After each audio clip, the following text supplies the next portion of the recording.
மிகப்பெரிய அளவில் பாதிப்பு ஏற்பட்டிருக்கிறது. அதனால அது மட்டும் இல்ல, நேற்று முதலமைச்சர் ஒரு ட்வீட் போட்டார்.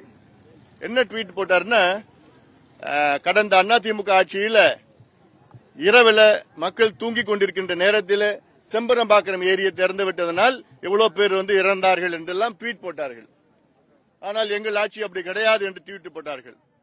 இன்று காலையில் 2 மணி அளவில் சாத்தனூர் அணையிலிருந்து 1,70,000 கன அடி நீர் வினாடிக்கு திறந்து விடப்பட்டது.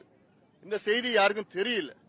இதனால கடலூர் மாவட்டம், குறிப்பாக கடலூர் நகரத்தில் உள்ள கிட்டத்தட்ட அந்த கரையில் உள்ள 90 விழுக்காடு வீடுகள் தண்ணீரில் மூழ்கி இருக்கிறது. உடைமைகளை இழந்திருக்கின்றார்கள். உயிர் சேதம் பத்தி எங்களுக்கு இன்னும் தெரியல. தென்பெண்ணை ஆற்று படுகையில, ஆற்றங்கரையில வழி நடுக்க மிகப்பெரிய வெள்ளம், மிகப்பெரிய பாதிப்பு. ஏன்னா மக்களுக்கு தெரியல. இவர் அதிமுக ஆட்சியை குறை சொல்றார். 2 பேரும் தான் குறை சொல்லணும். அதனால இதெல்லாம் மக்களுக்கு தெரியணும். இது அரசியல் செய்ய நான் விரும்பல. நான் ஆனாலும் இது ஏதோ நாங்க இவ்வளவு செய்யறோம், அப்படி செய்யறோம் பெருமை சொல்லுகின்ற காலம் கிடையாது. இதெல்லாம் மக்களுக்கு உதவி செய்கின்ற காலம் இது, நேரம் இது. இப்ப தேசிய நெடுஞ்சாலை 45 துண்டித்திருக்கிறது.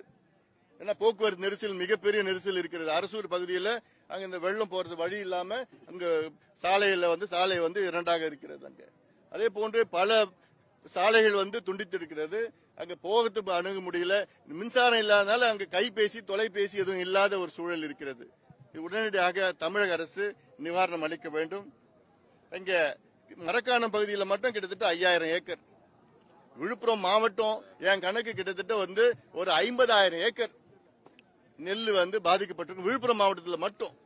திருவண்ணாமலை மாவட்டம் அதெல்லாம் இன்னும் அதிகமா இருக்கு. கிருஷ்ணகிரி எல்லாம் இன்னும் அதிகமா இருக்க போறது.